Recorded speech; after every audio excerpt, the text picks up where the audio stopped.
وما لي لا أعبد الذي فطرني وإليه ترجعون أتخذ من دونه آلهة إن يردني الرحمن بضر لا تغني عني شفاعتهم شيئا ولا ينقذون إني إذا لفي ضلال مبين إني آمنت بربكم فاسمعون قيل ادخل الجنة قال يا ليت قومي يعلمون بما غفر لي ربي وجعلني من المكرمين وما أنزلنا على قومه من بعده من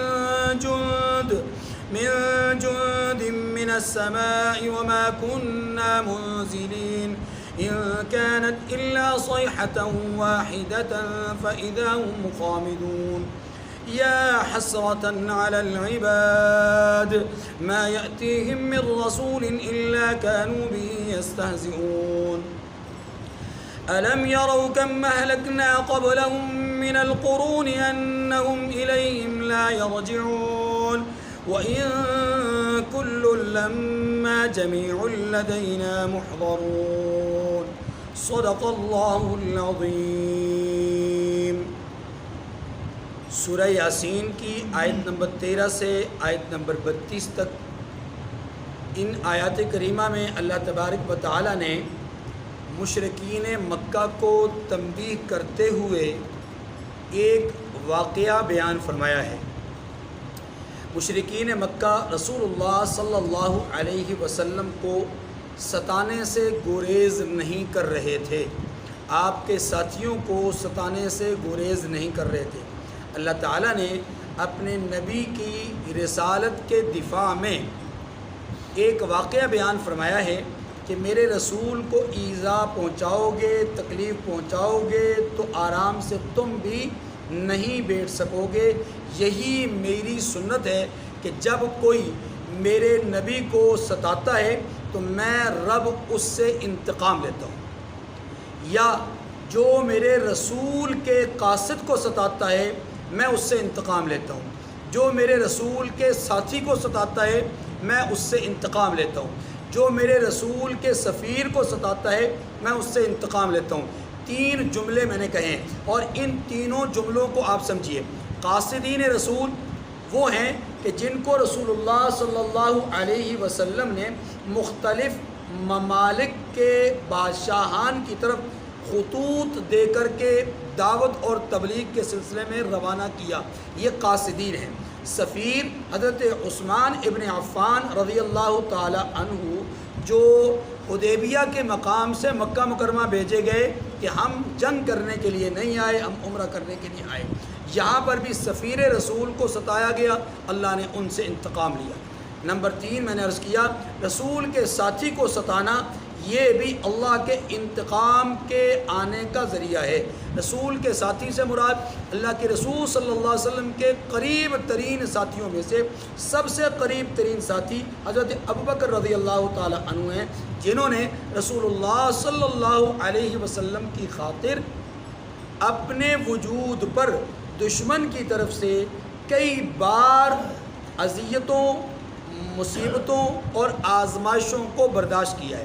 مثلا وہ واقعہ بھی آپ کے ذہن میں ہوگا کہ رسول اللہ کو مشرکین ستا رہے تھے، حضرت ابوبکر کو کسی نے اطلاع دی، آپ دوڑتے ہوئے آئے اور آ کر یہ جملہ کہا اتقتلون رجلا ان یقول ربی اللہ وقد جاءکم بالبینات، یہ تمہارے پاس واضح نشانیاں لے کر آئے اور یہ اس بات کا دعویٰ کر رہے ہیں کہ اللہ ایک ہے، تم ان کو ستاؤ گے، ان کو تڑپاؤ گے، بہت ظلم کر رہے ہو۔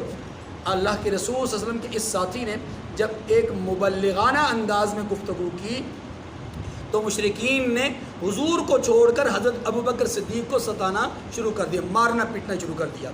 ایسے مشرکین بھی اللہ کے عتاب کا شکار بنے۔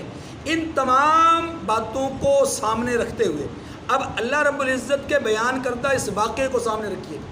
شہر انطاکیہ سلطنت شام کا ایک شہر یا قصبہ، بڑی بستی، اس شہر کی فصیلیں بڑی مضبوط، 5 بڑے بڑے پہاڑوں میں گرا ہوا یہ شہر، اور اس شہر کی آبادی کے لحاظ سے یہ رقبہ تقریباً 12 میل پر محیط ہے، اور یہ ساری کی ساری آبادی خوشحال ہے، اور یہاں کے لوگ بڑے ہی کھاتے پیتے اور اللہ کی نعمتوں سے لطف اندوز ہو رہے تھے۔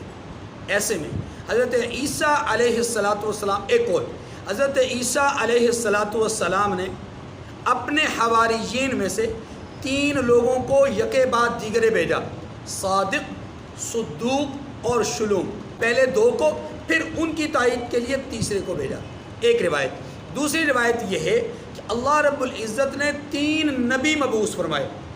پہلے قول کے مطابق یہ تینوں نبی نہیں ہیں، یہ اللہ کے ولی ہیں، حضرت عیسیٰ علیہ السلام کے صحابی ہیں، ان کے ساتھی ہیں، ان کے حواریین میں سے ہیں۔ دوسرے قول کے مطابق یہ تینوں نبی ہیں، اور پہلے 2 نبی آئے، پھر تیسرے نبی آئے ان کی تائید کے لیے۔ بس یہ 2 قول ذہن میں الگ الگ رکھنے کے بعد اب اصل واقعے کی طرف آئیے۔ یہ تینوں لوگ یکے بعد دیگرے آئے، پہلے 2 اور پھر تیسرے۔ یہ آئے کیوں؟ اس بستی کے لوگ جہاں اللہ کی نعمتوں سے لطف اندوز ہو رہے تھے، وہیں پر یہ اللہ کی نافرمانی پر اتر آئے تھے، اور بت پرستی میں لگے ہوئے تھے، اور شرک اور بت پرستی میں اس قدر مگن ہو چکے تھے کہ یہاں کا کوئی فرد بھی توحید پرست نہیں تھا۔ یہ 2 لوگ فصیل کو کراس کر کے اندر آئے تو وہاں کیا دیکھا کہ شہر کے بالکل کنارے پر ایک الگ تھلگ ایک گھر ہے۔ یہ دونوں لوگ، دونوں بزرگ اس گھر کے قریب پہنچے۔ پتہ چلا کہ یہاں پر ایک بوڑھا آدمی رہتا ہے، اور اس بوڑھے آدمی کو کوئی مرض لاحق ہے، جس کی وجہ سے وہ شہر سے، بستی سے الگ تھلگ قیام پذیر ہے۔ لوگوں نے اس سے نفرت کی ہے، لوگوں نے اس سے گھن کی ہے، اور اس نفرت اور گھن کی وجہ سے وہ الگ تھلگ رہنا شروع ہو گیا۔ یہ دونوں لوگ اسی آدمی کے پاس تشریف لے گئے، اور اس کو جا کر کے اللہ کی رحمت اور سلامتی کی دعا دی۔ اس نے کہا کون ہو، کہاں سے آئے ہو؟ جواب دیا دونوں قولوں کے مطابق حضرت عیسیٰ علیہ السلام نے بھیجا، یا اللہ کے فرستادہ ہیں۔ کیا پیغام لے کر آئے ہو؟ اللہ کی الوہیت اور وحدانیت کی دعوت لے کر آئے ہیں، اس بات کو مان لو، دنیا آخرت میں کامیاب ہو جاؤ گے۔ تمہارا رب کون ہے، کیا کرتا ہے؟ جواب دیا کہ ہمارا رب ہر چیز پر قادر ہے، ہر شے اس کے قبضہ قدرت میں ہے، ہر چیز اسی نے بنائی ہے، ہر چیز کا خالق وہی ہے، ہر چیز کا مالک وہی ہے، بیماری سے شفا دینے والا وہی ہے، مصیبتوں کو ٹالنے والا وہی ہے، مصیبتوں میں مبتلا کرنے والا وہی ہے۔ اب جب اس کو یہ بات ساری اس نے سنی تو اس نے کہا 70 سال سے بت کے سامنے سجدہ ریز ہو کر کے اپنی بیماری کی شفا یابی کے لیے دعائیں مانگ رہا ہوں، مجھے شفا نہیں مل رہی۔ اگر تمہارا رب سچا ہے، قادر ہے، مقتدر ہے، بادشاہ ہے، لا زوال حکومت ہے، وہ مالک ہے، وہ خالق ہے، اگر وہ تمہارے دعوے کے مطابق سب اختیارات رکھتا ہے تو اگر میری بیماری کو دور کر دے تو میں تم پر ایمان لے آؤں گا۔ دستے دعا دراز کیے، پکارا اپنے رب کو دونوں نے کہ پروردگار، تیرے ایک بندہ تیری طرف آنا چاہتا ہے، تیرے قریب ہونا چاہتا ہے، پروردگار رحمت کے فیصلے فرما دے، اس کے دل کو نرم کر دے، اس کی بیماری کو دور کر دے، اور اس کو دولت ایمان سے مالا مال فرما دے۔ ان پیغمبروں نے یا حواریین نے دعا کی، اور دعا کرنے کے بعد ہاتھ آگے بڑھایا اور اس کے جسم پر پھیر دیا۔ وہ شخص نہ صرف یہ کہ بیماری سے شفا یاب ہو گیا، بلکہ وہ پہلے سے کہیں زیادہ توانا، طاقتور اور جوان لگنے لگا۔ وہ ایک دم چست ہو گیا، اور اس نے کہا کلمہ پڑھاؤ، وہ بات مجھے بتاؤ، وہ بات سکھاؤ جو تم دعوت لے کر آئے ہو۔ اب انہوں نے دعوت دی، کلمہ سکھایا، ایمان قبول کروایا، اب یہ بندہ مومن ہو گیا ہے، وہ ایک بیمار سے مومن بندہ ہو گیا۔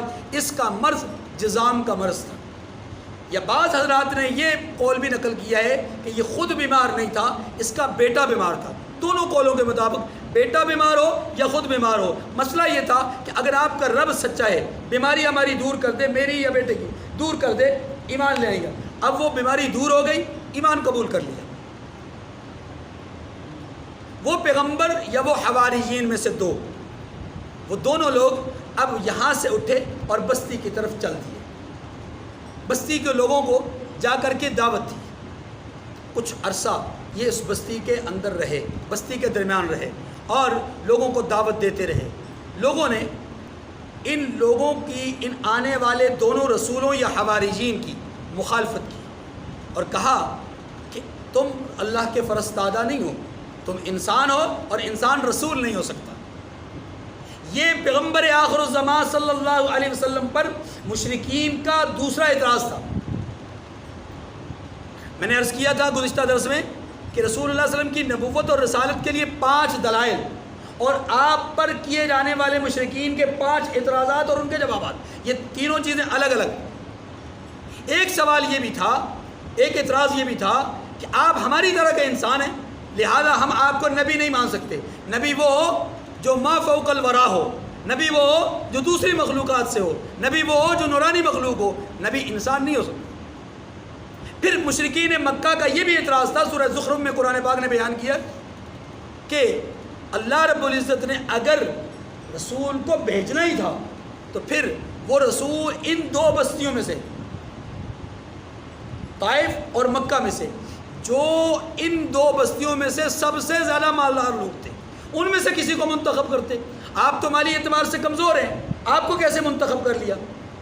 یہ بھی ایک اعتراض تھا، اللہ پاک نے اس کا بھی جواب دیا۔ خیر، ان لوگوں نے بھی ان رسولوں پر یا حواریین پر اعتراض کیا کہ تم فرستادہ نہیں ہو، بھیجے گئے نہیں ہو، تم جھوٹ بولتے ہو اور تمہاری وجہ سے نحوست پیدا ہو گئی ہے۔ اب یہ جو جملہ انہوں نے کہا، سنیے اس کو، یہ نحوست کا جملہ اس لیے کہا کہ اس شہر انطاکیہ میں ان دونوں بزرگوں کے آنے کے بعد کے حالات کچھ یوں ہوئے۔ پہلے یہ لوگ عیاشی میں تھے، پہلے یہ لوگ مالی فراوانی میں تھے، اب ان پر اللہ کی طرف سے 2 طرح کی پکڑیں آئیں۔ پہلی پکڑ یہ آئی انکار کی وجہ سے کہ ان کے اوپر اللہ نے قحط سالی مسلط فرما دی، اور دوسری بڑی مصیبت ان کے درمیان یہ پیدا ہو گئی کہ یہ 2 گروہوں میں بٹ گئے، 2 گروہوں میں بٹ گئے۔ 2 گروہوں میں اس معنی میں کہ ایک ماننے والے ایک نہ ماننے والے نہیں، بلکہ ایک وہ لوگ تھے جو کچھ نرم خو تھے، نرم طبیعت تھے، اور دوسرے وہ لوگ جو سخت طبیعت سخت خو تھے۔ یہ ان دونوں رشتہ داروں اور دونوں قسم کے لوگوں کا بستی کے 2 فریق بن گئے اور آپس میں جھگڑا ہونے لگا۔ انہوں نے کہا کہ اے آنے والو، تمہارے آنے سے نحوست پیدا ہو گئی ہے، ایک تو قحط سالی مسلط ہو گئی اور دوسرا یہ کہ ہم میں 2 گروہ بن گئے۔ ہم تو اپنے آباء و اجداد کے دین پر چلیں گے، ہم تو اپنے آباء و اجداد کے طریقے پر چلیں گے، ہم تمہارا کہا نہیں مانیں گے۔ اللہ پاک نے تیسرے نبی کو بھیجا یا حضرت عیسیٰ علیہ السلام نے تیسرے حواری، تیسرے ساتھی کو، تیسرے صحابی کو ان کی تائید کے لیے بھیجا؟ وہ تیسرے ساتھی آئے جب فَعَزَّزْنَا بِثَالِثٍ، قرآن نے کہا کہ جب تیسرے بھی آ گئے، تیسرے سے ان کو تقویت مل گئی، تیسرے سے ان کو تائید حاصل ہو گئی، اب ان کی بات میں زیادہ وزن پیدا ہونے لگا۔ لیکن بستی کے لوگ ایسے تھے کہ وہ ماننے کے لیے چنداں تیار نہیں تھے۔ انہوں نے ان نبیوں کو یا ان حواریین کو ستانا شروع کر دیا اور ان پر ظلم و تشدد کرنا شروع کر دیا۔ وہ جو شخص تھا جو کہ اس بستی کے بالکل کنارے پر آباد تھا، حبیب بن اسماعیل نجار اس کا نام تھا، بڑھئی کا کام کیا کرتا تھا، ترکھان تھا۔ اس کو جب بیماری سے شفا ملی تو ظاہر بستی کے کنارے پر آباد تھا، اور آباد اس لیے ہوا تھا کہ لوگ اس سے گن کرتے تھے۔ اب جب صحت یاب ہو گیا، شفا یاب ہو گیا، صحت مند ہو گیا، تندرست ہو گیا، تو یہ بستی میں اندر آنا جانا شروع ہو گیا۔ لوگوں نے پہچان لیا، لوگوں نے کہا حبیب کیسے ہو گیا، کون سی دوائی استعمال کی، کس حکیم سے علاج کروایا، کہاں سے جا کر کے نسخہ معلوم کیا، کون سی جڑی بوٹی استعمال کی؟ جواب دیا میرے رب نے مجھے شفا نصیب فرمائی ہے۔ کون ہے تمہارا رب؟ لوگ سمجھے بت نے، لوگ سمجھے کوئی خاص بت ہے۔ انہوں نے کہا وہ ہمیں بھی بتاؤ، وہ کہاں رکھا ہوا ہے، کس جگہ پہ موجود ہے؟ اس نے جواب دیا کہ نہیں، وہ کہیں رکھا ہوا نہیں ہے، کہیں موجود نہیں ہے، وہ تو ایسا ہے کہ ہر جگہ موجود ہے، وہ اللہ ہے، اور اس کی دعوت اور اس کی توحید اور اس کی توحید کے لیے اور اس کی الوہیت کے پرچار کے لیے اللہ نے اس بستی میں کچھ لوگوں کو بھیجا۔ اچھا وہ جو لوگ ہیں 3 لوگ، تم ان کو جانتے ہو؟ ہاں ہاں، انہی کی وساطت سے تو، انہی کی دعا کی برکت سے تو مجھے شفا ملی ہے۔ بات وقت کے بادشاہ کے پاس پہنچ گئی، بستی کے سربراہ اور سردار کے پاس پہنچ گئی۔ بستی کے سربراہ سردار نے بلایا اور ان تینوں کو بلا کر کے کہا کہ کیا پیغام ہے؟ پیغام دیا۔ بادشاہ ایمان قبول کر گیا۔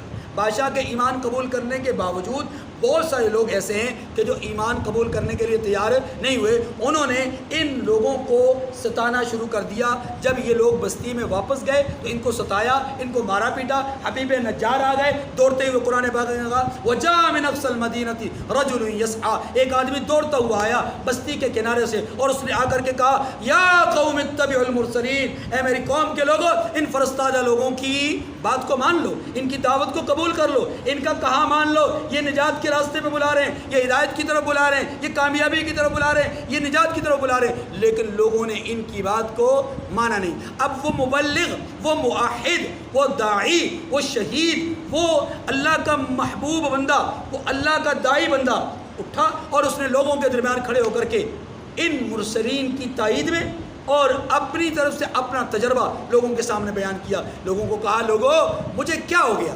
انداز تبلیغ تھا، انداز گفتگو تھا، انداز تقریر تھا۔ لوگوں مجھے کیا ہو گیا کہ میں اللہ کو چھوڑ کر اس کی غیر کی پوجا کروں؟ لوگوں اگر میں ایسا کرتا ہوں کہ اللہ کو چھوڑ کر غیر کو پوجا کرتا ہوں تو پھر یاد رکھو کہ میں ناکام ہو گیا، میں برباد ہو گیا، انی اذا لفی ضلال مبین، پھر میں کھلی گمراہی میں چلا گیا۔ میں تو اپنے رب کو مانوں گا، میری بات سن لو اچھی طرح، میں اپنے رب کو مانوں گا اور اسی میں کامیابی ہے۔ جب اس نے یہ گفتگو کی تو لوگ تیش میں آ گئے، لوگ تیش میں آ کر کے آگے بڑھتے ہیں، کوئی لاتیں مار رہا ہے، کوئی مکے مار رہا ہے، کچھ نے پتھر اٹھائے اور اس کو مارنا شروع کیا، یہاں تک کہ پتھر برسا کر کے حبیب بن اسماعیل نجار کو شہید کر دیا۔ بوقت شہادت منہ سے یہ جملے نکلے، یا شہادت کے بعد کسی نے خواب میں دیکھا، یا اللہ رب العزت نے ایک بات جو کہ ہر مومن کی خواہش ہوتی ہے جنت میں جانے کے بعد، یا ہوگی ہر مومن کی دنیا سے جانے کے بعد، ہر مومن کی خواہش ہوتی ہے جب اس کو قبر میں اس کا ٹھکانہ دکھایا جاتا ہے تو اس کی خواہش ہوتی ہے کاش کہ میرے رہنے والے، میرے پیچھے آنے والے لوگ، میری قوم، میرے دوست و احباب ہیں، میرا خاندان ہے، کاش کہ وہ میرا مقام و مرتبہ دیکھ لیں۔ یہ 3 صورتیں ہیں اور اللہ رب العزت نے اس حبیب نجار کی اس بات کو قرآن پاک میں ذکر کیا۔ اللہ فرماتے ہیں قیل ادخل الجنہ، حبیب نجار سے کہہ دیا گیا تم جنت میں چلے جاؤ۔ بوقت رحلت رسول خدا صلی اللہ علیہ وسلم نے فرمایا جب کوئی آدمی نیک ہوتا ہے اس کی روح قبض کی جاتی ہے، ملک الموت اس کی روح قبض کرنے کے لیے آتا ہے، فرشتے اس کو آ کر کے سلام عقیدت پیش کرتے ہیں اور اس کو جنت کے مناظر دکھاتے ہیں اور اس کو کہتے ہیں کہ لے اب دنیا کی سختیوں سے نکل اور جنت کی طرف بڑھ جا۔ حبیب نجار کے ساتھ بھی ایسا ہی ہوا، اذیتیں تکلیفیں برداشت کی اور برداشت کر کے اللہ رب العزت کی طرف سے پیغام آ گیا قیل ادخل الجنہ، اس کو کہہ دیا گیا جنت میں چلا جا۔ اب جب جنت کے مناظر دیکھے، جنت کے حالات کو دیکھا، جنت میں اپنے رتبے اور مقام کو دیکھا، پروٹوکول کو دیکھا، عزت اور وقار کو دیکھا، اللہ کے نام پہ کٹ مرنے کے نتیجے کو دیکھا، فنا فی اللہ کی تہ میں بقا کا راز مضمر ہے، جسے مرنا نہیں آتا اسے جینا نہیں آتا۔ جب یہ منظر انہوں نے اپنی آنکھوں سے دیکھا، اپنے مرتبے کو دیکھا تو حسرت کے ساتھ کہا یا لیت قومی یعلمون، اے کاش کہ میری قوم میرا مرتبہ جانتی کہ اللہ نے مجھے کیا مقام عطا فرمایا، اپنی الوہیت اور اپنی معبودیت کے اقرار کے نتیجے میں اللہ نے مجھے کون سا پروٹوکول دیا، کاش کہ میری قوم جانتی۔ ایک حبیب نجار کا قصہ نہیں، ایک حبیب نجار ہی نہیں جو دین عیسوی پہ اپنی جان قربان کر رہے ہیں، یہاں تو کئی حبیب نجار ہیں۔ آپ دیکھیے ایک وہ شخص بھی ہے جو قبیلہ بنو ثقیف کا یا قبیلہ ثقیف کا سردار ہے، عروہ ابن مسعود ثقفی، رحمت دو عالم صلی اللہ علیہ وسلم کی خدمت میں حاضر ہو کر ایمان قبول کرتے ہیں اور قبولیت ایمان کے بعد رب ذوالجلال کے پیغمبر سے اجازت طلب کرتے ہیں کہ آقا اجازت مرحمت فرما دیجئے اپنی قوم کو جا کر کے دین کی دعوت دوں، تبلیغ کروں۔ آقا صلی اللہ علیہ وسلم نے فرمایا کہ وہ کافر ہیں، آپ مومن ہو چکے، وہ آپ کی راہ میں رکاوٹیں ڈالیں گے، آپ کے لیے اذیتوں کا سامان کریں گے، آپ کو پریشان کریں گے، مصیبتوں میں مبتلا کریں گے۔ یا رسول اللہ وہ مجھ سے محبت کرتے ہیں، بڑی عقیدت کرتے ہیں، بڑی ہی میری چاہت ان کے دل میں موجود ہے، وہ تو مجھے ذرہ برابر تکلیف محسوس ہوتی دیکھ نہیں سکتے۔ اللہ کے رسول نے اجازت مرحمت فرما دی اور وہ گئے اپنے قبیلے میں، قوم کو جمع کر کے کہا، لوگو میں تمہارا سردار ہوں، میں تمہارے درمیان تمہارا محبوب، میں تمہارا اپنا، سنو میں نے دامن مصطفیٰ صلی اللہ علیہ وسلم کو تھام لیا ہے، تم بھی میرے ساتھ اس رشتے میں جڑ جاؤ۔ لوگوں نے آپ کی بات کو سن کر کے آپ کو تنہا چھوڑ دیا۔ آپ کھڑے ہوئے عبادت کے لیے، نماز کے لیے، تو آپ کی قوم کے لوگ جمع ہو گئے اور انہوں نے آ کر آپ کو مارنا شروع کر دیا، تشدد شروع کر دیا، اور اسی تشدد میں، اسی مار پیٹ میں جناب عروہ ابن مسعود ثقفی شہید ہو گئے۔ آپ اندازہ کیجئے کہ دین اسلام کے لیے لوگ کیسی قربانیاں دے رہے ہیں۔ پھر اس تاریخ اسلام میں وہ بھی شخصیت ہے جن کو حضرت خباب بن ارت کہا جاتا ہے۔ ایک حبیب نجار کا قصہ نہیں، ایک حبیب نجار ہی نہیں جو دین عیسوی پہ اپنی جان قربان کر رہے ہیں، یہاں تو کئی حبیب نجار ہیں، یہاں تو کئی ایسے لوگ ہیں کہ جنہوں نے اپنی جانیں رحمت دو عالم صلی اللہ علیہ وسلم کے دین پر قربان کر دی ہیں۔ حضرت خباب بن ارت رضی اللہ تعالی عنہ، مکہ مکرمہ میں سرخ انگارے زمین پر ڈالے جاتے اور ان پر جناب خباب کو لٹایا جاتا اور جناب خباب سے کہا جاتا کہ محمد کریم کا ساتھ چھوڑ دو، لیکن استقامت کے یہ پہاڑ، عزیمت اور استقامت کے یہ پہاڑ دامن مصطفیٰ کو چھوڑنے کے لیے تیار نہیں تھے۔ تاریخ کی کتابوں میں، سیرت کی کتابوں میں لکھا ہے کہ آپ کے وجود مبارک سے نکلنے والے خون اور پانی کی وجہ سے وہ انگارے بجھا کرتے تھے۔ اسی داستان استقامت کی لڑی میں ایک شخص وہ بھی ہے کہ جسے یوسف امت محمد کہا جاتا ہے، خبیب رضی اللہ تعالیٰ عنہ۔ جناب عاصم ابن ثابت انصاری رضی اللہ تعالیٰ عنہ کی قیادت میں رسول اللہ صلی اللہ علیہ وسلم نے 10 لوگوں کو قبیلہ غسفان کی طرف دعوت و تبلیغ کے سلسلے میں، دین کی دعوت کے سلسلے میں روانہ فرمایا۔ یہ 10 لوگ جب مکہ اور غسفان کے درمیان پہنچے، بنی حذیل کا قبیلہ وہاں پر آباد تھا، اور اس قبیلے کا ایک حصہ لحیان وہاں پر رہائش پذیر تھا۔ انہیں پہلے سے ہی بھنک پڑ گئی کہ محمد کریم کے ساتھی دعوت کے لیے آ رہے ہیں۔ انہوں نے 100 تیر انداز تیار کیے اور ان لوگوں نے ان کے وہاں پہنچتے ہی حملہ آور ہوئے اور 7 ساتھی موقع پر شہید ہو گئے۔ 3 بچ گئے۔ اب ان تینوں کو جان بخشی کی امان دینے کا وعدہ کرتے ہوئے ان لوگوں نے دھوکے کے ساتھ اپنے پاس بلا لیا۔ جب یہ تینوں نیچے اترنے کے لیے تیار ہو گئے، ایک ساتھی ان میں سے، ان کے ذہن میں بات آئی کہ نہیں، کہیں ایسا تو نہیں کہ یہ دھوکہ کر رہے ہیں۔ وہ مردانہ وار لڑنے کے لیے تیار ہوئے اور انہوں نے کچھ دیر تک دشمن کا مقابلہ کیا، لیکن بالآخر وہ بھی شہید ہو گئے۔ 2 بچ گئے اور ان دونوں کو کفار نے قید کیا اور مکہ کے بازار میں جا کر کے ان کو فروخت کر دیا۔ ان میں سے ایک نام حضرت خبیب رضی اللہ تعالیٰ عنہ۔ حضرت خبیب کو خریدنے والا عقبہ ابن حارث، اس کے والد حارث کو بدر کے میدان میں حضرت خبیب کے ہاتھوں سے اللہ نے جہنم واصل کروایا تھا۔ عقبہ نے اسی انتقام میں ان کو خریدا اور خرید کر کے بیڑیوں میں جکڑ دیا، ہاتھ پاؤں باندھ دیے اور اپنے گھر میں قید کر دیا۔ یہ تقریباً 50 دن تک یا اس سے زائد دن تک قید میں رہے، اور اسی قید کے زمانے میں جو خدمت پر مامور شخص تھا گھر میں، اس کو حضرت خبیب نے ایک بات کہی ہوئی تھی کہ دیکھو تم میری خدمت پر مامور ہو، یہ مجھے میری دیکھ بھال کرتے ہو، میری نگرانی کرتے ہو، تو 3 باتیں میری ذہن میں رکھنا۔ نمبر 1، جب بھی پانی پیش کرو تو شیریں پانی دینا۔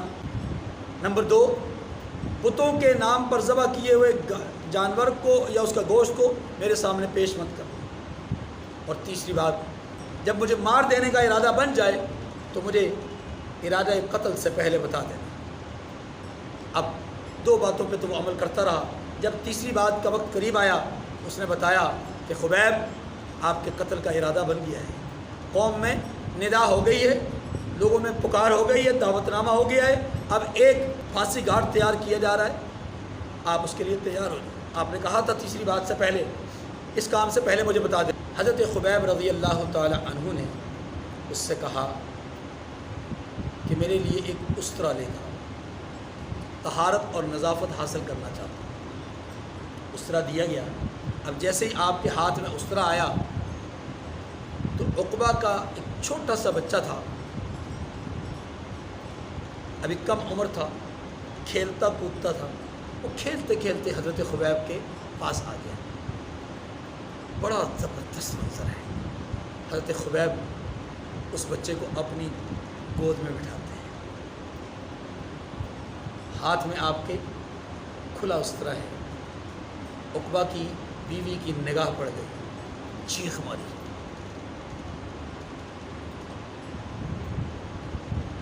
دل میں خوف پیدا ہوا کہ یہ تو قیدی ہے، ہمارا دشمن ہے، اتنے دنوں سے قید میں ہے، شاید بھنک بھی پڑ گئی ہو قتل ہونے کی، شاید پھانسی کی بھنک بھی پڑ گئی ہو، یہ تو میرے بیٹے کو ذبح کر دیا۔ چیخ ماری تو خبیب فرمانے لگے، اے خاتون پریشان نہ ہو، کیا تیرے دل میں یہ خوف پیدا ہوا کہ میں اپنی جان بچانے کے لیے اس ننھی جان کو تلف کروں گا؟ عورت کو ابھی بھی قرار نہیں آیا۔ حضرت خبیب نے اس کے سر پہ شفقت سے ہاتھ پھیرا بچے کے اور اس کو بوسہ دیا، کہا جاؤ بیٹا اپنی ماں کے پاس۔ اس عورت پر اس کا گہرا اثر ہوا۔ کچھ مناظر اس نے پہلے بھی دیکھ رکھے تھے، لیکن اب کی بار تو اس کا دل پھٹ گیا، یہ عجیب آدمی ہے، اتنا ہم نے اس کے ساتھ بیڑیوں میں جکڑا، ظلم کیا، میرے خامن نے مارا، سب کے باوجود میرے بچوں کو اس نے اتنی آسانی سے چھوڑ دی۔ آپ جانتے ہیں لوگ اپنے آپ کو بچانے کے لیے کسی کا سہارا لے لیتے ہیں، اور یہ تو بڑا بہترین سہارا تھا۔ ہاتھ میں استرا ہے، دھمکی دی جا سکتی تھی جان لینے کی، اور اس جان لینے کی دھمکی کے نتیجے میں اپنی جان بخشی کروائی جا سکتی تھی، لیکن حضرت خبیب نے ایسا کچھ بھی نہیں کیا۔ اس عورت کا بیان ہے، میں نے کئی بار دیکھا کہ خبیب کو میں صرف کھانا دیا کرتی تھی، لیکن خبیب کے ہاتھ میں انگور کے گچھے ہوا کرتے تھے، میں نے کئی بار دیکھا ہے کہ وہ کبھی کبھی کسی سے باتیں کر رہا ہوتا تھا، میں نے کئی بار دیکھا ہے، کبھی کبھی وہ ہنس کر مسکرا کر باتیں کیا کر رہا تھا۔ حضرت خبیب کو پھانسی گھاٹ کی طرف لے جایا گیا۔ آپ رضی اللہ تعالیٰ عنہ جب پھانسی گھاٹ کے قریب پہنچے، یعنی اس درخت کے قریب جہاں پھانسی دی جانی تھی، تو آپ نے عقبہ سے کہا کہ میری خواہش ہے کہ مجھے 2 رکعت نماز پڑھنی ہے، 2 ہی پڑھوں گا، 2 سے زائد نہیں پڑھوں گا۔ آپ گئے مصلی پہ اور مختصر سی 2 رکعت نماز پڑھی، اور ایک دعا کی، اللہم احصہم عددا، اے اللہ گن لیں، شمار کر لے، وقتلہم بددا، ہر ایک کی جان کو تلف کر دینا، ہر ایک کو مار دینا، ولا تبق منہم احدا، ان میں سے کسی کو چھوڑنا نہیں۔ خبیب رضی اللہ تعالیٰ عنہ جب تختہ دار پہ پہنچے تو ایک کافر بآواز بلند کہتا ہے، خبیب کیا خیال ہے؟ تمہیں کچھ تو خیال آتا ہوگا نا کہ اگر تمہاری جگہ پر یہاں محمد ہوتے اور تم آزاد ہو جاتے، اس قسم کا خیال تو تمہارے دل میں آتا ہوگا۔ مجاہد دین محمدی نے جواب کیا دیا؟ فرمایا، ظالم تو یہ سوچتا ہے، میں تو یہ سوچ رہا ہوں کہ میری 100 جانیں بھی ہوتی اس طرح محمد صلی اللہ علیہ وسلم کے دین پر قربان کر دیتا ہوں۔ تو میرے حوالے سے یہ سوچتا ہے کہ میں محمد کریم کو یہاں تصور کروں. میں تو تصور میں بھی نہیں لا سکتا یہ بات کہ محمد کریم صلی اللہ علیہ وسلم کو مدینہ منورہ میں ایک کانٹا بھی چبھے. جب حبیب نجار کو شہید کر دیا، اس سے پہلے ان تینوں مرسلین کو بھی شہید کر دیا تھا. جب یہ چاروں لوگ شہید ہو گئے، اللہ اپنے رسولوں کی رسالت کا دفاع کرتے ہیں، اللہ اپنے رسول کے قاصدین کا دفاع کرتے ہیں، اللہ اپنے رسول کے ساتھیوں کا دفاع کرتے ہیں، اللہ اپنے رسول کے ساتھیوں کا بدلہ لیتے ہیں، رسول کے قاصدین کا بدلہ لیتے ہیں، اللہ اپنے رسول کی گستاخی کرنے والوں سے انتقام لیتے ہیں. پھر اللہ نے انتقام لینے کا فیصلہ فرما دیا. کیا فیصلہ فرمایا؟ کہ جبرائیل امین آئے یا ملک الموت آئے اور وہ آ کر کے انہوں نے ایک زوردار قسم کی چیخ ماری. اور اللہ فرماتے ہیں ہم اس سے پہلے بستیوں پر آسمانوں سے عذاب بھیجا کرتے تھے، یہاں ہم نے عذاب بھیجا نہیں اور ہم بھیجنے والے بھی نہ تھے. ہم نے ایک نیا انداز اختیار کیا، نیا طریقہ اختیار کیا عذاب بھیجنے کا. اور وہ کیا تھا؟ ایک چیخ ماری فرشتے نے، اور اس چیخ کی اتنی زیادہ ہیبت تھی، اس کا رعب اتنا تھا، اس کی دھاڑ اتنی تھی، اس کی جو ہے وہ سختی اتنی تھی، شدت اتنی تھی، ان سب کے دل پھٹ گئے اور فوراً لقمہ اجل بن گئے. پوری کی پوری بستی کو اللہ نے تباہ کر دیا. پھر رب ذوالجلال ایک جملہ فرماتے ہیں، یا حسرتاً علی العباد، افسوس ہے میرے بندوں پر، افسوس ہے بندوں پر، سمجھتے پھر بھی نہیں. مقصود مشرکین مکہ کو تنبیہ کرنا تھا، مقصود مشرکین مکہ کو سمجھانا تھا. دیکھیے وَاضْرِبْ لَهُمْ مَثَلًا أَصْحَابَ الْقَرْيَةِ إِذْ جَاءَهَا الْمُرْسَلُونَ، اور ان سے گاؤں والوں کا قصہ بیان کر دیجئے جب ان کے پاس پیغمبر آئے یا رسول کے فرستادہ آئے. میں دونوں اقوال کے مطابق ترجمہ کرتے جا رہا ہوں. اِذْ أَرْسَلْنَا إِلَيْهِمُ اثْنَيْنِ فَكَذَّبُوهُمَا فَعَزَّزْنَا بِثَالِثٍ فَقَالُوا إِنَّا إِلَيْكُمْ مُرْسَلُونَ. جب ہم نے ان کی طرف دو پیغمبر بھیجے یا دو قاصد بھیجے، انہوں نے ان کو جھٹلایا. پھر ہم نے تیسرے سے تقویت دی تو انہوں نے کہا ہم تمہاری طرف پیغمبر ہو کر آئے ہیں، یعنی ان تینوں نے دعوت دی. قالوا ما انتم الا بشر مثلنا، وہ کہنے لگے یعنی بستی کے لوگ کہنے لگے کہ تم نہیں ہو مگر ہماری طرح کے آدمی. یہی مشرکین مکہ بھی کہا کرتے تھے کہ آپ بستیوں آپ شہر میں چلتے پھرتے ہیں، کھاتے پیتے ہیں، آپ ہماری طرح کے انسان ہیں، ہم آپ کی بات کیسے مان لیں؟ گویا ان کے ہاں انسان ہونا نبوت کے منافی تھا. یاد رکھیے انسانیت کی معراج منصب نبوت کی وجہ سے ہے. انسان کو مقام ملا کیوں ہے؟ میری آپ کی وجہ سے تو نہیں ملا. من و شما کیا حیثیت رکھتے ہیں، ہماری کیا حیثیت اور کیا مقام اور کیا مرتبہ؟ ہمیں جو اللہ نے رتبہ دیا ہے دوسری مخلوقات میں وہ اس لیے دیا وَلَقَدْ كَرَّمْنَا بَنِي آدم، بنی آدم کو جو اللہ نے فضیلت بخشی، بنی آدم کو جو اللہ نے اعزاز دیا ہے، وہ اعزاز کیوں دیا؟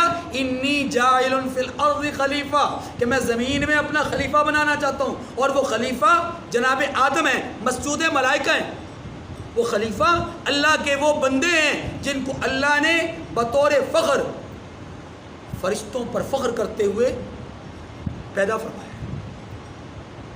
جنہوں نے کہا تھا نحن نسبح بحمدک ونقدس لک، ہم تسبیح کرنے کے لیے کافی، تقدیس بیان کرنے کے لیے کافی. پھر کسی اور مخلوق کو اتجعل فیہا من یفسد فیہا ویسفک الدماء، جو زمین میں فساد برپا کریں، زمین میں خون خراب، کیا تو ایسی مخلوق بنانا چاہتا ہے؟ اپنی تعریف کروانی ہے، اپنی حمد و ستائش بیان کروانی، تو ہم کافی ہیں نا، ہم کر رہے ہیں نا. فرشتوں نے کہا، جواب کیا دیا؟ انی اعلم ما لا تعلمون، فرشتوں تم نہیں جانتے وہ کچھ جو میں جانتا ہوں. گویا اب میں وجدانی کیفیت میں آ کر کے یہ جملہ کہہ رہا ہوں، گویا فرشتوں کو رب ذوالجلال کی طرف سے یہ کہا جا رہا ہے کہ اگر تمہاری نگاہ میں طالحین ہیں تو میری نگاہ میں صالحین ہیں، تمہاری نگاہ میں بد ہیں تو میری نگاہ میں نیک ہیں، تمہاری نگاہ کے اندر برے ہیں اور میری نگاہ کے اندر اچھے ہیں. تمہاری نظروں میں فرعون ہے تو میری نظر میں موسیٰ ہے، تمہاری نظروں میں اگر ابو لہب ہے تو میری نظروں میں ابو بکر ہے، تمہاری نظروں میں ابو جہل ہے تو میری نظروں میں محمد کریم ہے. تو تم بروں کو دیکھ رہے ہو اور میں اچھوں کو دیکھ رہا ہوں.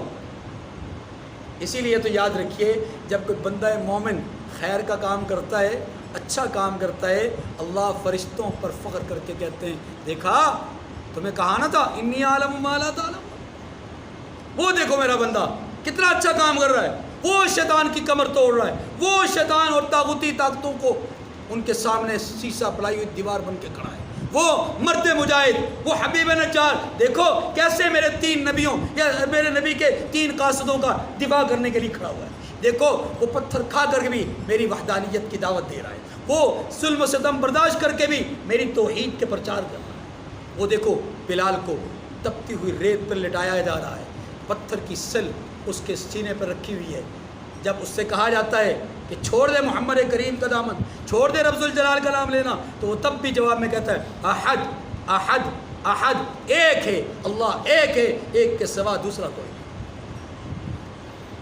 وہ دیکھو زنیرہ آنکھیں سے محروم ہو گئی لیکن محمد کریم کا ساتھ نہیں چھوڑ رہی، وہ دیکھو سمیہ 2 لخت ہو گئی لیکن میری توحید کا پرچار کیے بغیر نہیں چھوڑی، سمیہ 2 لخت ہو رہی ہیں لیکن میری توحید کا اقرار نہیں چھوڑ رہی، محمد کریم کا دامن۔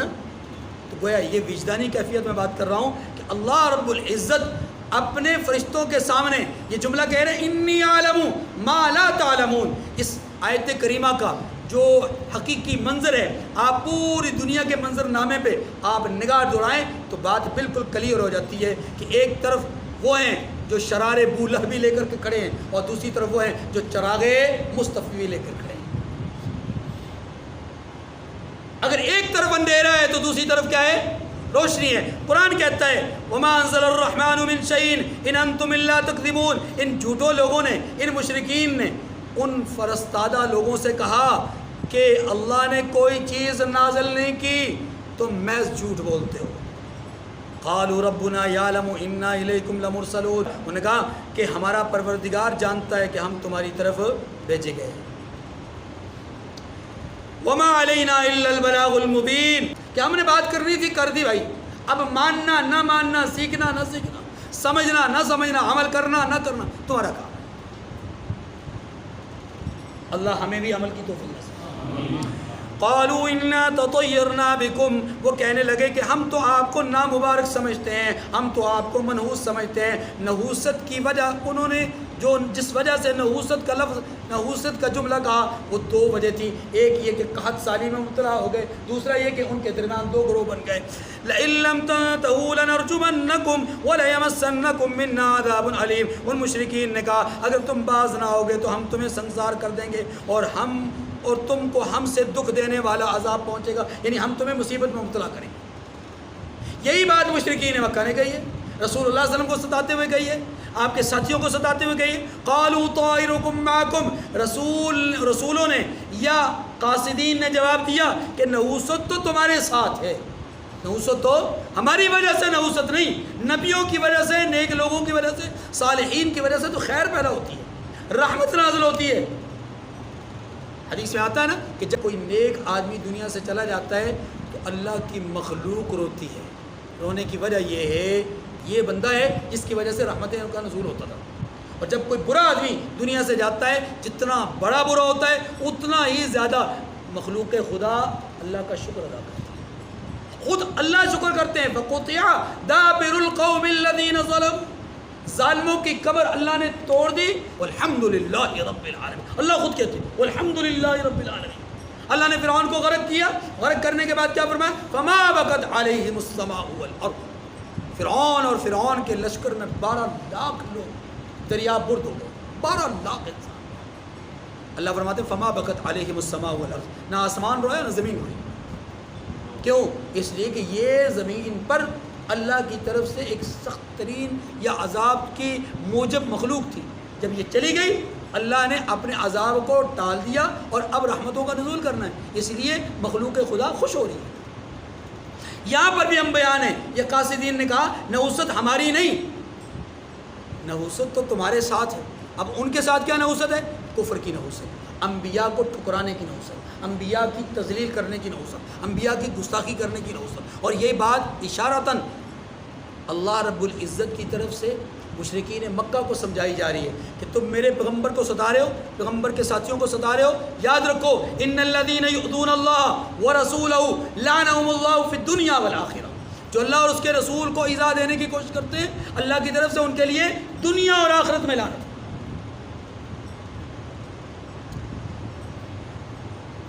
اَإِن ذُكِّرْتُمْ، تو پیغمبروں نے کہا کیا اس لیے کہ تم کو نصیحت کی گئی، ان کیا تم ہمیں جو منحوس سمجھ رہے ہو اس لیے سمجھ رہے ہو کہ ہم نے تمہیں نصیحت کی؟ نصیحت کرنے کی وجہ سے ہم منحوس نہیں ہو سکتے، بلکہ ہم تو تمہارے لیے برکتوں کا سامان لے کر آئے۔ بل انتم قوم مسرفون، بلکہ تم ایسے لوگ ہو جو حد سے تجاوز کرتے ہو، اسراف کر رہے ہو اپنی زندگیوں میں، اپنے اعمال میں۔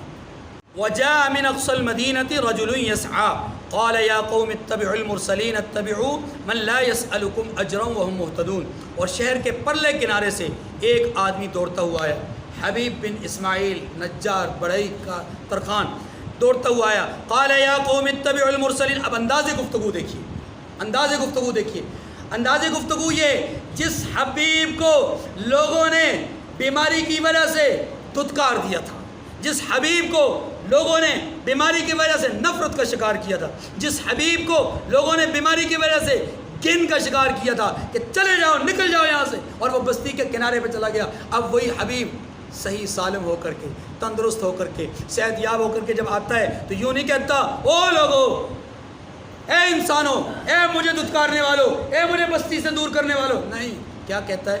قال یا قومی، اے میری قوم کے لوگوں۔ داعی دعوت کے وقت جن کو مخاطب کرتا ہے ان کو مخاطب اپنی نسبت کے ساتھ کرتا ہے، میرے ہو، میرے قریبی ہو، میرے ساتھی ہو، میری قوم ہو، میری برادری کے ہو، میرے قبیلے کے ہو، یا قوم اتبعوا المرسلین، اے میری قوم کے لوگوں اتبعوا المرسلین، پیغمبروں کے پیچھے چلو، کامیابی اسی میں ہے۔ اتبعوا من لا يسألكم اجرا وهم مهتدون، ان کی بات کیوں نہیں مان رہے؟ کیا تم سے کوئی چندہ مانگا ہے؟ کیا تم سے دنیاوی کوئی اغراض کے لیے؟ کیا یہ کسی قسم کی سپورٹ کے لیے یا ووٹ کے لیے آئے؟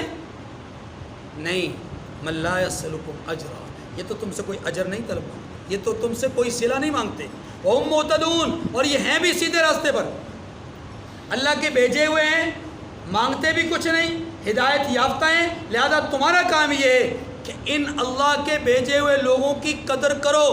وَمَا لِيَ لَا أَعْبُدُ الَّذِي فَطَرَنِي وَإِلَيْهِ تُرْجَعُونَ، اور مجھے کیا ہے کہ میں اس کی پرستش نہ کروں، میں اس کی پوجا نہ کروں جس نے مجھے پیدا کیا ہے۔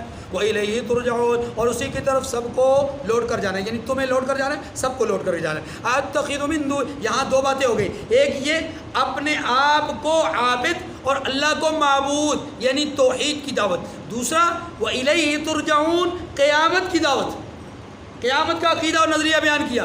اتخذ من دونی آلہۃ ان یردنی الرحمن بضر لا تغنی عنی شفاعتهم شیئا ولا ينقذون، کیا میں ان کو چھوڑ کر اوروں کو معبود بناؤں، یعنی اللہ کو چھوڑ کر اوروں کو معبود بناؤں؟ ان یردنی الرحمن، اگر اللہ میرے حق میں نقصان کرنا چاہے، لا تغنی عنی شفاعتهم شیئا ولا ينقذون، تو ان کی سفارش مجھے کوئی بھی فائدہ نہ دے سکے گی اور نہ وہ مجھ کو چھڑا سکیں گے۔ یعنی اللہ اگر نقصان کا فیصلہ کر لیں تو پھر یہ بت، یہ غیر کوئی سفارش نہیں کر سکتے، ایک، دوسرا یہ کہ فائدہ نہیں دے سکتے۔ اللہ نے تو سورہ مائدہ کے اندر تو اتنی سخت بات کہی ہے اور کہا ہے کہ اے اہل کتاب، اگر اللہ عیسیٰ علیہ السلام کو اور ان کی والدہ کو کوئی نقصان پہنچانا چاہیں تو بتاؤ کوئی ان کو نقصان سے بچا سکتا ہے؟ کتنی بڑی بات کی کہ جن کو تم خدا سمجھ رہے ہو، جن کو تم معبود سمجھ رہے ہو، جن کو تم اللہ کی الوہیت میں شریک سمجھ رہے ہو، اللہ کی بیوی اور بیٹا سمجھ رہے ہو، اللہ کی الوہیت میں شریک اور پارٹنر سمجھ رہے ہو، سنو، اگر اللہ ان کو کوئی تکلیف اور نقصان پہنچانا چاہے تو ہے کوئی جو اس نقصان سے ان کو بچا سکے؟ کوئی نہیں۔ یہی بات حبیب نجار نے یہاں پر تقریر کی، کیا کہا کہ میں اللہ کو چھوڑ کر کیا غیر کی پوجا کروں؟ کیا ان کو پوجوں کہ جو سفارش نہیں کر سکتے؟ کیا ان کو پوجوں کہ جو کسی قسم کا فائدہ نہیں دے سکتے؟ انی اذا لفی ضلال مبین، اگر رب کو چھوڑ کر میں ان کو پوجتا ہوں تو تب تو میں صریح گمراہی میں مبتلا ہو گیا۔ انی آمنت بربکم فاسمعون، تمہیں سن لو میری بات۔ قیل ادخل الجنہ، انی آمنت بربکم فاسمعون، میں تمہارے پروردگار پر ایمان لایا ہوں۔ اب پہلے ساری بات کی میں، اب آخر میں کیا تھا؟ میں تمہارے پروردگار پر ایمان لایا ہوں۔ ان کو کلیئر کر دیا کہ جن بتوں کو تم پوجتے ہو یہ رب نہیں، یہ معبود نہیں، معبود وہ ہے جو ہم سب کا ایک، ہم سب کا انی آمنت بربکم فاسمعون، میں تمہارے رب پر ایمان لایا ہوں۔ میری بات اچھی طرح سن لو، توجہ سے سن لو۔ پھر اس کے بعد کیا ہوا؟ اللہ فرماتے ہیں قیل ادخل الجنہ، ہم نے کہہ دیا یا ان کو پیغام دے دیا یا ان کو آواز دے دی گئی کہ جنت میں چلے جاؤ۔ یہ آواز کس نے دی؟ فرشتوں نے، بوقت موت، بوقت شہادت ان کے کان میں صدا پڑی کہ جنت میں چلے جاؤ۔ اب جنت کے مناظر کو سامنے دیکھ رہے ہیں اپنی آنکھوں سے۔ حضور علیہ السلام کا فرمان مبارک ہے، شہید کی خون کا پہلا قطرہ زمین پر ابھی پہنچتا نہیں، اللہ جنت کے دریچے کھول دیتے۔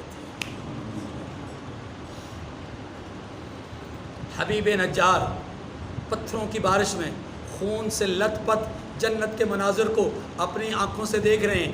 فرشتے پکار کر کے کہتے ہیں اے حبیب، رائے خدا میں کٹنے والے، اللہ کی الوہیت اور معبودیت پہ جان نچھاور کرنے والے حبیب، دیکھ وہ سامنے تیرا منظر، وہ سامنے تیری منزل، وہ سامنے تیرا ٹھکانہ، اپنا پروٹوکول دیکھ، حورین یا حوریں تمہارے استقبال کے لیے کھڑی ہے، اللہ کی طرف سے فرشتے تمہیں خیر مقدم کرنے کے لیے کھڑے ہیں، سلامتی پیش کر رہے ہیں، دیکھ حبیب وہ سامنے تیرا ٹھکانہ ہے۔ حبیب نے جب اپنا ٹھکانہ دیکھا تو بے ساختہ زبان پر یہ جملہ نکلا، قال یا لیت قومی یعلمون، اے کاش کہ میری قوم میرے مرتبے کو جانتی کہ رب نے اپنی الوہیت اور اپنی معبودیت کے اقرار اپنی ذات کے لیے میرے خون کو قبول کرنے کے بعد میرا مقام اور میرا اسٹیٹس کیا رکھا ہے۔ اللہ ذوالجلال نے جو مقام اور مرتبہ مجھے دیا ہے، کاش کہ میری قوم جان لیتی اور شرک سے توبہ کرتی۔ گویا اللہ رب العزت نے بتا دیا کہ میرے ماننے والے جب کٹتے ہیں تو پھر مجھ پر بھی لازم ہوتا ہے کہ میں ان کے اعمال خیر کا صلہ ان کو بہترین انداز میں، بما غفر لی ربی وجعلنی من المکرمین، کاش کہ میری قوم جانتی، کیا جانتی؟ کہ اللہ نے مجھے بخش دیا تو کس بنیاد پہ بخشا، اللہ نے مجھے عزت دی اور عزت والوں میں بنایا تو کس بنیاد پہ بنایا، کاش کہ لوگ جانتے۔ وما انزلنا على قومه من بعده من جند من السماء وما كنا منزلين، اور ہم نے اس کے بعد اس کی قوم پر کوئی لشکر نہیں اتارا اور نہ ہم اتارنے والے تھے۔ کیا مطلب؟ اللہ فرماتے ہیں ہم نے پچھلوں کی طرح، جیسے پچھلوں پر عذاب بھیجا پتھروں کے ذریعے سے، دریاؤں میں برد کیا یا زمین میں دسا دیا یا ہوائیں بھیج دیں، طوفان بھیج دیے، جکڑ بھیج دیے، اپنے فرشتے اتار دیے اور اتار کر کے ان پر کیا عذاب نازل، نہ، اللہ فرماتے ہیں ہم نے ان پر لشکر نہیں اتارے بلکہ ہم نے ان کو ایک ان کانت الا صیحۃ واحدۃ فاذا خامدون، وہ تو صرف ایک چنگار تھی، ایک آواز تھی، سو وہ ناگہاں بجھ کر رہ گئے۔ کیا مطلب؟ اس آواز کے نتیجے میں دل پھٹے، تباہ و برباد ہو گئے، نسیہ منسیہ ہو گئے، نابود ہو گئے، اب وہ مرے ہوئے پڑے تھے۔ اللہ فرماتے ہیں یا حسرتاً علی العباد، بندوں پر افسوس ہے، بندوں پر افسوس ہے، سمجھتے کیوں نہیں؟ رسول بھیجتا ہوں، اتمام حجت کرتا ہوں، طرح طرح کے نذیر ان کے پاس بھیجتا ہوں، جیسا کہ پچھلی سورہ مبارکہ میں ہمارے سامنے آیا وقد جاءکم النذیر، کیسے بتدریج ان کو بڑھاتا ہوں، یہ بھی نذیر ہے، کالے بالوں سے سفید بالوں کی طرف مائل کرتا ہوں، نذیر ہے، اولاد سے مالا مال کرتا ہوں، نذیر ہے، بڑھاپے کی طرف بڑھاپے کی دہلیز پہ کھڑا کر دیتا ہوں، نذیر ہے۔ یہ بہت سارے ڈرانے والی چیزیں اس کو ڈرا رہی ہیں، لیکن یہ عبرت نہیں پکڑتا۔ یا حسرتاً علی العباد، بندے ہیں اللہ کی نافرمانی پہ اترے ہوئے ہیں، بندے ہیں اللہ کی بات ماننے کے لیے تیار نہیں، بندے ہیں اللہ سے جھگڑ رہے ہیں، بندے ہیں اللہ کی نافرمانی کر رہے ہیں۔ اسی سورہ مبارکہ کے آخر میں جو آخری مبین ہے نا، فَإِذَا هُوَ خَصِيمٌ مُبِينٌ، اللہ نے طرح طرح کی حجتیں بھیجی، تمام کی، لیکن یہ انسان ہے کہ اللہ سے جھگڑ رہا ہے۔ فَيَقُولُ رَبِّي أَهَانَنِ، جب اللہ اس سے رزق چھین لیتے تو کہتا ہے میرے رب نے میری توہین کی ہے۔ یا حسرتاً علی العباد، بندوں پر افسوس ہے۔ نبی آئے یہ جھٹلا رہے ہیں، یا حسرتاً علی العباد، نبی ان کو دعوت دے رہے ہیں اور یہ انکار کر رہے ہیں، یا حسرتاً علی العباد، نبی ان سے اجرت نہیں مانگ رہے اور بغیر اجرت کے نبی ان کو ہدایت کی طرف بلا رہے ہیں، یہ ایمان نہیں مان رہے، الٹا ستا رہے ہیں، کسی کو آرے سے ذبح کر رہے ہیں، کسی کو پتھر مار کر شہید کر رہے ہیں، کسی کو سولی لٹکا رہے ہیں، کسی کو تلوار سے کاٹ رہے ہیں، کسی پر نیزہ بازی کر رہے ہیں، کسی پر تیر اندازی کر رہے ہیں، کسی کو اوپر سے گرا رہے ہیں، کسی پر کیا ظلم، کسی پر کیا ستم، کسی کو کس مصیبت میں مبتلا کیا۔ یا حسرتاً علی العباد، بندوں پر افسوس ہے، یہ کیسے احمق لوگ ہیں، کیسے بیوقوف لوگ ہیں، اتنی حجتیں تمام ہونے کے باوجود بھی یہ میری معبودیت کو اور میری ربوبیت کو اور میری خالقیت کو اور مالکیت کو تسلیم کیوں نہیں کرتے۔ یا حسرتاً علی العباد، ما یأتیہم من رسول الا کانوا بہ یستہزئون، ان کے پاس کوئی پیغمبر نہیں آتا مگر اس سے وہ تمسخر کرتے ہیں۔ الم یروا کم اہلکنا قبلہم من القرون انہم الیہم لا یرجعون، کیا انہوں نے دیکھا نہیں کہ ہم نے ان سے پہلے بہت سے لوگوں کو ہلاک کر دیا، اب وہ ان کی طرف لوٹ کر نہیں آئیں گے۔ یہ مشرکین مکہ کو کہا جا رہا ہے، کیا انہوں نے دیکھا نہیں؟ کیسے نہیں دیکھا؟ یہ ان کا سفر ہوتا تھا شام کی طرف، اور راستے میں کھنڈرات، بستیاں، تباہ و برباد جگہیں، یہ کھنڈرات، یہ بہت سارے آثار قدیمہ ان کی نگاہوں کے سامنے۔ اللہ فرماتے کہ یہ دیکھتے نہیں، اور ان کو یہ بھی پتہ ہے کہ یہ واپس لوٹ کر نہیں آئیں گے، اب یہ اپنے منزل کی طرف جا رہے ہیں، اپنے ٹھکانے کی طرف چلے گئے، پھر یہ لوگ اس راستے پر آتے کیوں نہیں؟ یا حسرتاً علی العباد، فرمایا وَإِن كُلٌّ لَمَّا جَمِيعٌ لَدَيْنَا مُحْضَرُونَ، اور سب کے سب ہمارے روبرو حاضر کیے جائیں گے۔ وآخر الدعوانا الحمد للہ رب العالمین۔